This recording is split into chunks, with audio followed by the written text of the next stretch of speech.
السلام علیکم کلاس، آپ سب کیسے ہیں؟ امید کرتی ہوں آپ سب خیریت سے ہوں گے۔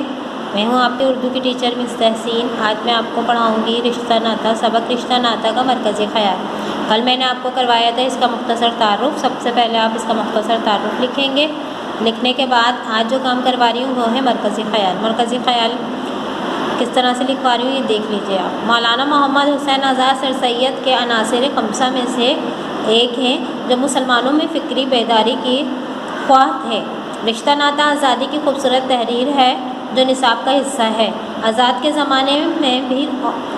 زمانے میں بھی اور آج کل کے دور میں بھی رشتہ ناتوں کی قدر کم ہو رہی ہے، حق ادا نہیں کیے جا رہے ہیں اور فرائض کی غفلت بڑھتی جا رہی ہے۔ اسی تناظر میں لکھا گیا ہے کہ محمد حسین آزاد کا یہ مضمون مسلمانوں کی بکھری ہوئی فکری سوچ کو ایک راہ سجانے کی بہترین کاوش ہے۔ اس مضمون کا مرکزی خیال یہی ہے کہ رشتے خدائی پیوند ہوتے ہیں، یہ ٹوٹ نہیں سکتے، لہٰذا ہم اللہ کو خوش رکھیں، رشتہ داریاں نبھائیں اور انہیں مضبوط کریں۔ ہر رشتہ، ہر ناتا اپنی جگہ اہم ہے۔ اگر کسی سے بے رخی سے پیش آئیں تو وہ بھی ہم سے ایسا ہی برتاؤ کرے گا۔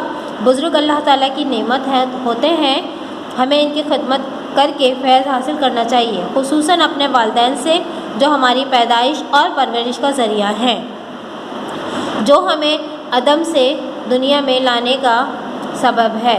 اللہ کی خوشی ان کی خوشی میں ہے۔ استاد ہمارا روحانی باپ ہوتا ہے، اس کی عزت و احترام بھی کرنا چاہیے۔